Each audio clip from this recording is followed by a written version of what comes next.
بسم اللہ الرحمن الرحیم۔ السلام علیکم دوستوں۔ تو دوستوں آج ہم پڑھنے والے ہیں قطر الندی، اور تقریباً اس سے پہلے والی جو ویڈیو ہے اس میں یہاں تک ہو گیا تھا یہاں تک اور آج ہم شروع کرنے والے ہیں یہاں سے۔ الفصل الثانی، الاسم اعرابہ و بناؤہ، اسم اور اس کا معرب و مبنی ہونا۔ تو چلیے شروع کرتے ہیں۔ علامات الاسم، یعنی اسم کے علامات۔ کلمے کی 3 قسمیں ہیں، اسم، فعل، حرف۔ اب یہ اسم کی تعریف کر رہے ہیں کہ اسم کیا ہوتا ہے۔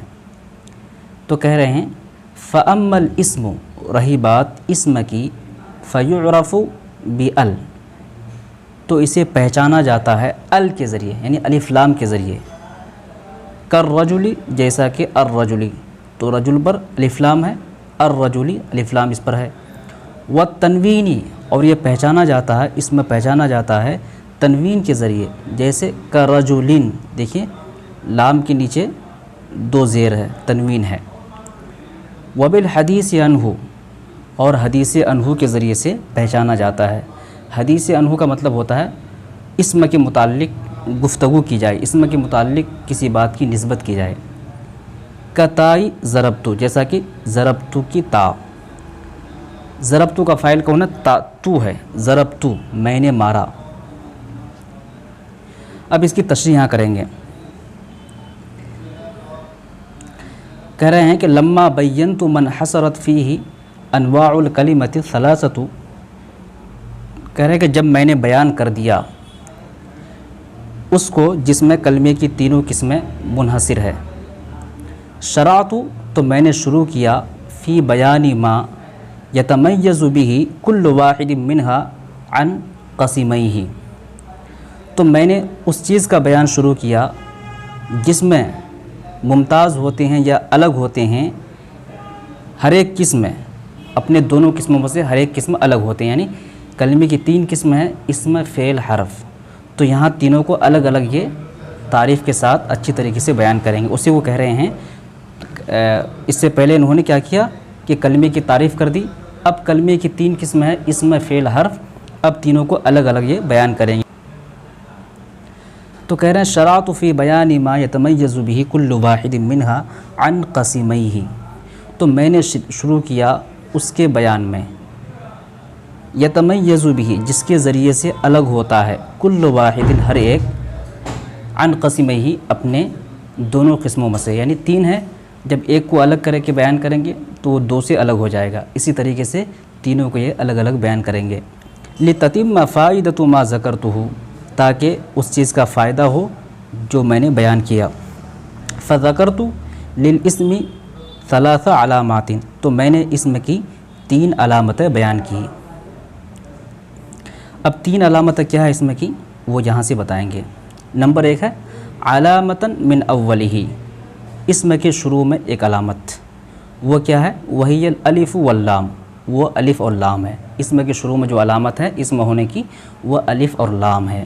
جیسے کالفرسی والغلامی، تو دیکھیے الفرس، الغلام، دونوں سے پہلے الف لام ہے۔ فرس اصل میں ہے الفرسی، تو یہاں دیکھیے الف لام لگایا گیا ہے۔ اسی طریقے سے غلام ہے اور الف لام لگا کے الغلام کر دیے ہیں۔ ضروری نہیں کہ اسم پر ہر وقت وہ الف لام ہی آئے، لیکن اسم کا مطلب یہ ہوتا ہے کہ اس پر الف لام آ سکتا ہے۔ فعل پر الف لام نہیں لگائیں گے آپ، لیکن اسم پر الف لام لگا سکتے ہیں۔ ضروری نہیں کہ ہر وقت اس پر الف لام ہو۔ فرسن بھی کہہ سکتے ہیں، غلامن بھی کہہ سکتے ہیں، لیکن الف لام بھی لگا سکتے ہیں۔ کہنے کا مطلب یہ ہے۔ وعلامتاً من آخرہ، اور ایک علامت آخر میں آتی ہے، اسم کے آخر میں ایک علامت، اسم کے شروع میں وہ کیا ہے؟ الف اور لام ہے، اور ایک علامت آخر میں۔ آخر والی علامت کیا ہے؟ وہی تنوین، یہ تنوین ہے۔ اسم کے آخر میں جو علامت آتی ہے یہ کیا ہے؟ تنوین ہے۔ اب تنوین کی تعریف کر رہے ہیں کہ تنوین کیا ہے۔ وہو نون زائدۃ ساکنۃ، تنوین کیا ہے؟ نون زائدہ ساکنہ۔ تنوین اصل میں کیا ہے؟ نون زائدہ ساکنہ ہے۔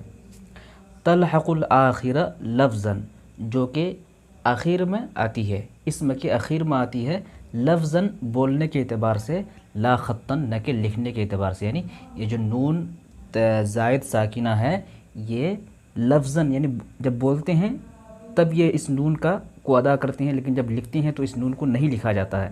جیسے مثال کے طور پر رجلن، جب آپ کہتے ہیں زبان سے رجلن تو دیکھیے نون کی آواز آ رہی ہے، رجلن میں جو آخر میں نون کی آواز آ رہی ہے، نون ساکنہ کی آواز آ رہی ہے، رجلن مسلمن، لیکن اس نون کو نہیں لکھتے ہیں۔ جب آپ لکھنے بیٹھتے ہیں تو کیسے لکھتے ہیں؟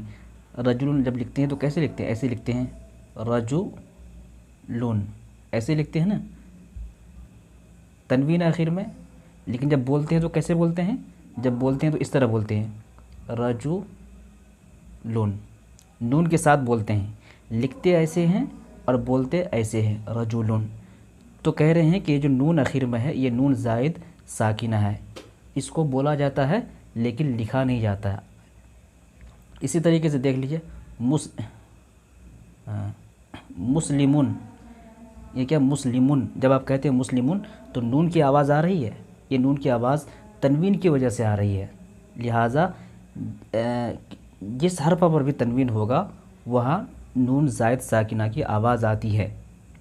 مسلمون، من میں نون کی آواز آ رہی ہے، لیکن جب آپ مسلمون لکھیں گے تو اس طرح لکھیں گے، لیکن جب آپ بولیں گے زبان سے ادا کریں گے تو رک جائیے، ہاں اس طرح لکھا جاتا ہے، لیکن بولا کس طرح جاتا ہے؟ بولا جاتا ہے اس طرح، مسلمون نون کے ساتھ۔ تو وہی کہہ رہے ہیں کہ یہ جو نون زائد ساکنہ ہے یہ صرف زبان سے ادا کیا جاتا ہے، اس کو لکھا نہیں جاتا ہے۔ لغیر توکید، نون تاکید کے علاوہ، یعنی تنوین کیا ہے؟ نون زائد ساکنہ ہے، نہ کہ نون تاکید۔ نون تاکید اسم کے ساتھ فعل کے ساتھ آتا ہے، جیسے لیفعلن، لیفعلن، لتفعلن، تو اس میں جو اخیر میں جو نون ہے یہ کیا ہے؟ نون تاکید ہے، نون تاکید فعل کے ساتھ خاص ہے، جبکہ نون زائدہ یہ کیا؟ تنوین ہے، جہاں یہ اسم پر آتا ہے۔ اب مثال دے رہے ہیں، تنوین کی مثال دے رہے ہیں، تو شروع سے پڑھتے ہیں۔ وعلامۃ من آخرہ، اور ایک علامت آخر میں آتی ہے، وہی تنوین، اور یہ تنوین ہے، وہو نون زائدۃ ساکنۃ، تنوین کیا ہے؟ نون زائد ساکنہ ہے، تلحق الآخرہ، جو اخیر میں لاحق ہوتی ہے یا آتی ہے، لفظاً بولنے کے اعتبار سے، لا خطاً نہ کہ لکھنے کے اعتبار سے، لغیر توکید، نون تاکید کے علاوہ، یعنی نون تاکید نون زائد ساکنہ سے الگ ہے، وہ اسم کے ساتھ نہیں آتا ہے۔ جیسے اب تنوین کی مثال دے رہے ہیں، زیدن، رجلن، صحین، حینئذ، مسلماتن، تو آپ دیکھ رہے ہیں کہ زید سے لے کر مسلماتن یہ سب کے سب اسم ہے۔ کیوں اسم ہے؟ کیونکہ اس کا جو آخری حرف ہے، جیسے یہاں پر دال ہے، یہاں پر لام ہے، یہاں پر ہا ہے، یہاں پر دال ہے، سب کے نیچے کیا ہے؟ دو زیر ہے، یعنی تنوین ہے۔ تو تنوین جب کسی لفظ پر آ جائے تو اس کا مطلب یہ ہے کہ وہ اسم ہے۔ اسم کی پہچان کیا ہے؟ شروع میں الف لام آئے گا، شروع میں الف لام نہیں ہے تو آخر میں تنوین۔ وما اشبہھا اسماء، تو کہہ رہے ہیں کہ یہ سب زید، رجل، صحین، حینئذ، مسلماتن، یہ اور جو ان کے جو مشابہ ہیں سب کیا ہے؟ اسماء، اسماء ہے، یعنی اسم ہے۔ کیوں؟ بدلیل وجود التنوین فی آخرہا، تنوین موجود ہونے کی وجہ سے، سب کی آخر میں تنوین موجود ہونے کی وجہ سے۔ یہاں دیکھیں زید کے آخر میں بھی تنوین ہے، رجل کے آخر میں بھی تنوین ہے، صحین کے آخر میں بھی تنوین ہے، حینئذ کے آخر میں بھی تنوین ہے، مسلماتن کے آخر میں بھی تنوین ہے۔ تو جتنے بھی اسماء ہیں جس کے آخر میں تنوین ہے تو وہ کیا ہے؟ اسم ہے۔ جتنے بھی لفظ ایسے ہیں جس پر مطلب تنوین ہے آخری حرف پر تو وہ کیا ہے؟ اسم ہے۔ اسم کی پہچان کیا ہے؟ کہ اس کے آخری حرف پر تنوین ہوگا، شروع میں الف لام ہوگا، اگر شروع میں الف لام نہیں ہے تو آخر میں تنوین ہوگا، یہ اس کی پہچان ہے۔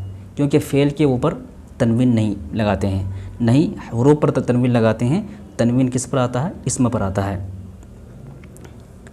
وعلامۃ معنویۃ، اور جو اسم کی تیسری علامت ہے وہ ہے علامت معنویہ، یعنی جو لفظاً دکھتا نہیں ہے لیکن وہ معنوی طور پر وہ علامت اس کے اندر موجود ہوتی ہے۔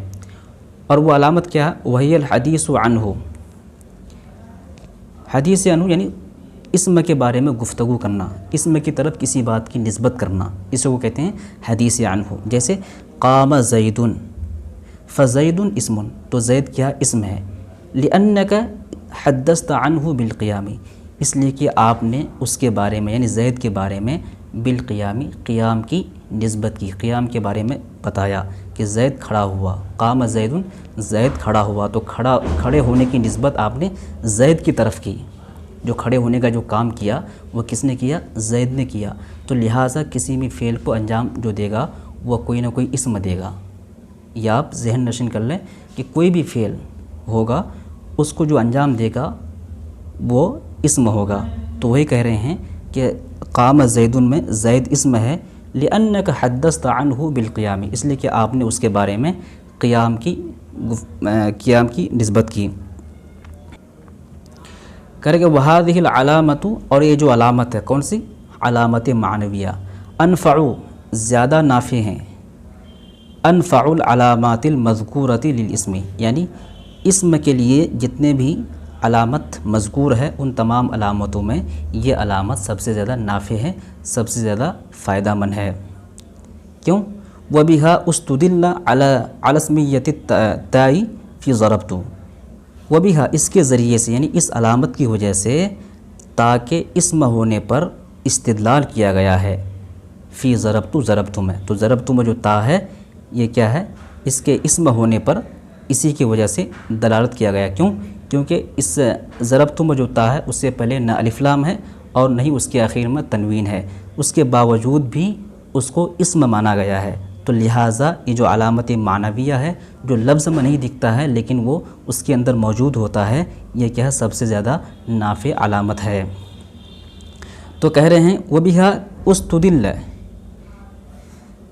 اس کے ذریعے سے، کس کے؟ علامت معنویہ کے ذریعے سے، اُسْتُدِلَّ استدلال کیا گیا، عَلَى اسْمِيَّةِ التَّاءِ تا کے اسم ہونے پر، یعنی تا اسم ہے اس بات پر استدلال کیا گیا، فی ضربت میں، یعنی ضربت میں جو تا ہے اس کو اسم مانا گیا۔ الا ترى، کیا تم نہیں دیکھتے ہو، انہا لا تقبل الف لام، کہ یہ الف لام قبول نہیں کرتا، ولا یلحقها التنوین، اور نہیں اس سے تنوین ملحق ہے، یعنی اور نہیں تنوین اس کے ساتھ لگا ہوا ہے، ولا غیرها من العلامات التي تذکر للاسم، اور نہیں اس کے علاوہ کوئی علامت جو اسم کے لیے بولے جاتے ہیں۔ سوى الحدیث عنہا فقط، سوائے حدیث عنہ کے، یعنی ضربت میں جو تو ہے وہ اسم ہے، اس کی علامت کیا ہے کہ اس کی طرف ضرب جو فعل ہے اس کی نسبت کی گئی ہے۔ کوئی بھی فعل ہوگا اس کی نسبت جس کی طرف کی جائے گی وہ کوئی نہ کوئی اسم ہی ہوگا۔ جیسے حامد، ضرب حامد، حامد نے مارا ہے، تو مارنے کی نسبت کس کی طرف کی گئی؟ حامد کی طرف، تو حامد کیا ہو گیا؟ اسم ہو گیا۔ کوئی بھی فعل ہوگا اس کو کرنے والا کوئی نہ کوئی اسم ہی ہوگا۔ آپ دیکھ لیجئے اردو میں بھی کوئی بھی فعل ہوگا دنیا میں اس کو جو کرے گا وہ کوئی نہ کوئی اسم کرے گا۔ تو وہی کہہ رہے ہیں کہ جس کے متعلق کسی فعل کی نسبت آپ کرتے ہیں تو وہ بھی کیا اسم ہوتا ہے۔ تو پہلی علامت کیا ہے کہ شروع میں، اسم کے شروع میں الف لام آتا ہے، دوسری علامت یہ ہے کہ اسم کے اخیر میں تنوین آتا ہے، تیسری علامت یہ ہے کہ اسم کے متعلق گفتگو کی جاتی ہے، اسم کی طرف کسی قول یا فعل کی نسبت کی جاتی ہے، جیسے قال حامد، حامد نے کہا، ذهب حامد، حامد گیا، تو جانے کی نسبت کس کی طرف ہے؟ حامد کی طرف، لہٰذا حامد ایک اسم ہو گیا۔ تو یہ سبق مکمل ہو گیا اور انشاءاللہ